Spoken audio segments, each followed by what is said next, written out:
Hello दोस्तों, मैं पूजा सिंह आप सभी का स्वागत करती हूँ अपने चैनल एपिक त्रेता युग में। हमारे धार्मिक ग्रंथ रामायण में भगवान राम के जीवन के कार्यों की पूरी कथा लिखी हुई है, जिसकी रचना महर्षि वाल्मीकि जी ने की थी।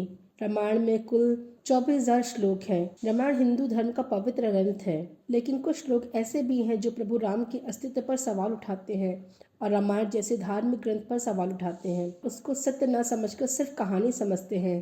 पर आज की वीडियो में मैं ऐसे 8 सबूतों के बारे में बताऊंगी जो सिद्ध करते हैं कि रामायण सिर्फ एक कहानी नहीं बल्कि हमारा गौरवान्वित इतिहास है। नंबर 1, राम सेतु। रामायण सिर्फ किताब नहीं बल्कि सच में घटित हुई थी। इसका सबसे बड़ा सबूत है राम सेतु। राम सेतु को एडम्स ब्रिज भी कहा जाता है। राम सेतु का सबूत तब पक्का हो गया जब नासा ने सैटेलाइट तस्वीरें जारी की। पैसिफिक ओशन की तस्वीर में वैज्ञानिकों को कुछ ऐसा दिखा कि वो भी हैरान रह गए। पैसिफिक ओशन में साफ साफ पत्थरों की एक लाइन सी बनी हुई दिखाई दे रही थी। जब साइंटिस्ट की टीम ने इस पर रिसर्च करी तो पता चला कि ये लाइन भारत के धनुषकोडी से लेकर श्रीलंका के मन्नार द्वीप तक बनी हुई है, जिसकी लंबाई करीब 30 मीटर तक है। पैसिफिक ओशन के जिस हिस्से में ये पत्थर से बना पुल मिला है वो वही जगह है जिसका वर्णन रामायण में मिलता है। यहाँ तक कि अमेरिका की एक आर्कियोलॉजिकल रिसर्च टीम ने भी अपने रिसर्च में इस बात का दावा किया था कि तमिलनाडु और श्रीलंका के बीच उपस्थित राम सेतु वास्तव में मानव द्वारा निर्मित है, जो कई हजारों साल पहले मनुष्यों ने बनाया होगा। माना जाता है कि 15वीं शताब्दी तक ये पैदल पार करने लायक था, लेकिन अब काफी पुराना हो जाने के कारण अपने पूर्ण स्वरूप में नहीं रहा। विज्ञान के दृष्टिकोण से हम इस फैक्ट को रामायण के प्रूफ के नज़र से देख सकते हैं। नंबर 2, रामायण काल के एयरपोर्ट। हाँ, आपने सही सुना। रामायण कालीन हवाई अड्डे जो कि रावण अपने पुष्पक विमान को उड़ाने के लिए प्रयोग में लाता था। जितना हम भारत में रामायण को मानते हैं उससे कहीं ज़्यादा श्रीलंका में मानते हैं, और इसीलिए श्रीलंका में रामायण अनुसंधान टीम ने रामायण कालीन रावण के 4 हवाई अड्डे ढूंढ निकालने का दावा किया है। पिछले 9 वर्षों से इस टीम ने श्रीलंका के कोने कोने में छानबीन कर कई जानकारी और अवशेष ढूंढे। 4 सालों के अथक प्रयास के बाद इस टीम ने रावण के 4 हवाई अड्डे ढूंढे। रामायण अनुसंधान टीम के अध्यक्ष अशोक कैंट का कहना है कि रामायण की लंका वास्तव में श्रीलंका ही है। अशोक जी की टीम को जो 4 हवाई अड्डे मिले उनका नाम है उसानगोड़ा, गुरुलोपोथा, तोतुपोलाकंदा और वरियापोला। यही वो हवाई अड्डे होंगे जहां से रावण पुष्पक विमान को उड़ाता होगा। ये हवाई अड्डे जहां से बताते हैं कि रामायण सच में घटित हुई थी, वहीं ये यह भी दर्शाते हैं कि इनमें लिखी गई सारी बातें जिन पर कई लोगों को यकीन नहीं होता वो भी सच है। नंबर 3, रावण का महल। रामायण के अनुसार रावण जहाँ रहता था वह पूरा महल सोने का था, बल्कि पूरी लंका ही सोने की थी, जिसे हनुमान जी ने अपनी पूंछ में लगी आग से जला दिया था। श्रीलंका की गवर्नमेंट को एक ऐसा ही महल मिला है जिस पर दावा किया गया है कि यह महल रावण का है। लखनऊ के भूल भुलैया की तरह इस महल से कई सीक्रेट रास्ते निकलते हैं जो शहर के अलग अलग जगहों पर जाकर खुलते हैं। जब इनकी रिसर्च करी गई तो पता चला ये गुफाएं नुमा रास्ते प्राकृतिक नहीं बल्कि मानवों द्वारा बनाए गए हैं, मतलब नेचुरल नहीं, मैनमेड है। श्रीलंका के लोगों का मानना है कि रावण कभी भी शहर के किसी भी स्थान पर अचानक से पहुंच जाता था और पलक झपकते गायब भी हो जाता था और सीधे अपने महल में पहुंच जाता था। इसीलिए जानकारों का मानना है कि रावण इन्हीं रास्तों का इस्तेमाल करता होगा। नंबर 4, अशोक वाटिका। जब रावण ने माता सीता का हरण किया तो उनको श्रीलंका में अपने सबसे पसंदीदा स्थान पर रखा, जिसका नाम था अशोक वाटिका। यह जगह इतनी रहस्यमयी थी कि जब हनुमान जी माता सीता को ढूंढने आए तो उन्हें भी यह जगह बड़ी मुश्किल से मिली थी। दोस्तों, आपको ये सुनकर हैरानी होगी, वह अशोक वाटिका आज भी श्रीलंका में मौजूद है।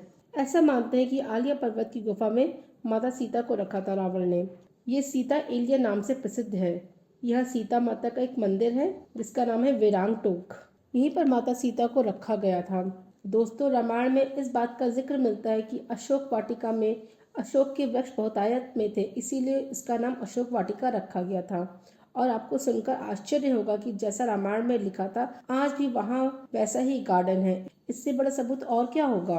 नंबर 5, द्रोणगिरी पर्वत। हम सब ने रामायण में देखा कि जब मेघनाथ ने लक्ष्मण जी को बाण से मारा था तो लक्ष्मण जी को बचाने के लिए हनुमान जी को द्रोण पर्वत से संजीवनी बूटी लाने की जिम्मेदारी दी गई थी। लेकिन जब हनुमान जी वहां पहुंचे तो उन्हें संजीवनी बूटी पहचानने में बहुत मुश्किल हो रही थी। वहाँ सारी जड़ी बूटी एक जैसी ही लग रही थी। तो हनुमान जी काफी बड़ा पहाड़ ही उठा लाए थे।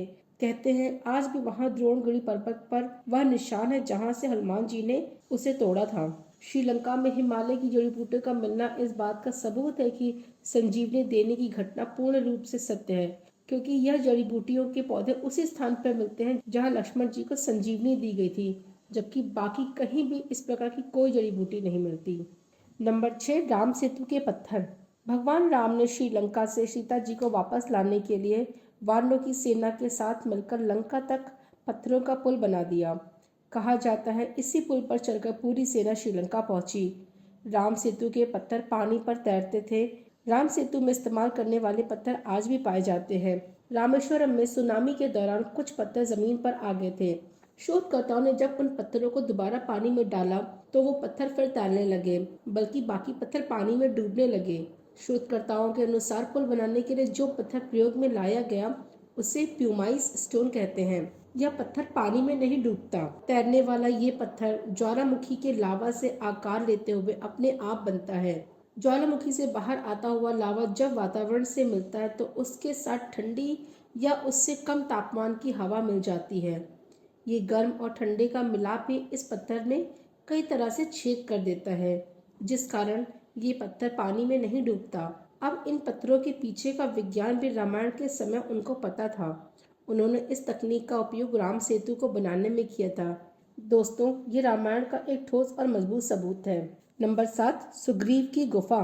महाबली बाली जिन्होंने रावण को अपने कांख में 6 महीने तक दबा कर रखा था, उसी बाली को मतंग ऋषि ने ऋषिमुख पर्वत पर न आने का श्राप दिया था। अगर कभी भी बाली ऋषिमुख पर्वत पर आएगा तो उसकी मृत्यु हो जाएगी। जब बाली ने सुग्रीव को राज से निकाल दिया तो सुग्रीव इसी श्राप का फायदा उठाते हुए इसी ऋषिमुख पर्वत पर गुफा में रहने लगे, क्योंकि वे जानते थे कि बाली यहाँ कभी नहीं आएगा। जब सीता माता को ढूंढते हुए राम जी हनुमान जी से मिले तो हनुमान जी श्री राम और लक्ष्मण को इसी ऋषिमुख पर्वत पर ले आए और सुग्रीव से भेंट कराई। और प्रभु श्री राम ने बाली द्वारा सुग्रीव पर किए गए अन्याय को देखकर बाली का वध कर दिया और सुग्रीव को किष्किंधा का राजा बना दिया। दोस्तों, ये सारी गुफाएं आज भी वहाँ पे उपस्थित हैं। ये भी एक ठोस सबूत है कि रामायण कहानी नहीं बल्कि सच है।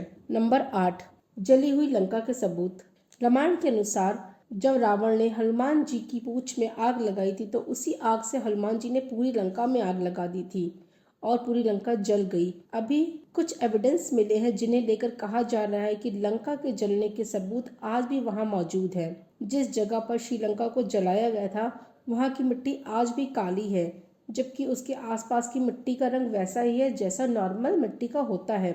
बस थोड़े से इलाके में ही काली मिट्टी मौजूद है जो कि जली हुई लंका के सबूत को बताती है। दोस्तों, क्या हम इस बात को भी सिर्फ एक इत्तेफाक कहकर आगे बढ़ जाएंगे या रामायण के वास्तविक होने का सबूत मानेंगे? दोस्तों, इतने ढेर सारे सबूतों के बाद तो यही साबित होता है कि रामायण एकदम सत्य है। आप सबको क्या लगता है? प्लीज़ कमेंट में बताइएगा और प्लीज़ मेरा चैनल सब्सक्राइब ज़रूर कर दीजिएगा। धन्यवाद।